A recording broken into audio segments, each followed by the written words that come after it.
শুভ দুপুর, welcome back to my channel Bangaliana. দেখো, আজকে তোমাদের সাথে দেশি মুরগির মাংস কাঁঠালের আটি দিয়ে রেসিপিটা শেয়ার করব। তার জন্য কাঁঠালের আটি আর দেশি মুরগির মাংস কেটে ধুয়ে লবণ হলুদ মাখিয়ে নিয়েছি। এর সাথে লাগছে পেঁয়াজ আর রসুন কুচিয়ে নিয়েছি, আর কয়েকটা আস্ত রসুন নিয়ে নিয়েছি।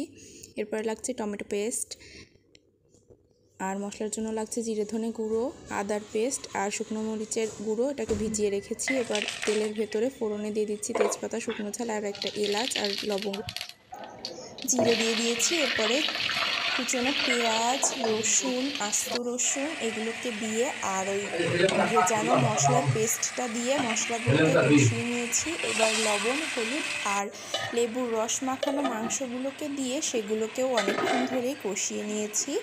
দেখো, তেল প্রায় ছেড়ে দিয়েছে। খুব ভালো করে মাংসটাকে কষালে মাংস রান্নার পর স্বাদটা অসাধারণ হয়। সেজন্য বেশ অনেকটা সময় ধরেই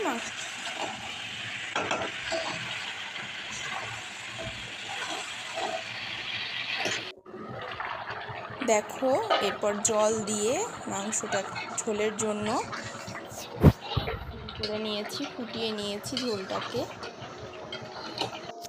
তো তৈরি হয়ে গেল আমাদের কাঁঠালের আটি দিয়ে দেশি মুরগির মাংসের ঝোল। ভালো লাগলে চ্যানেলটিকে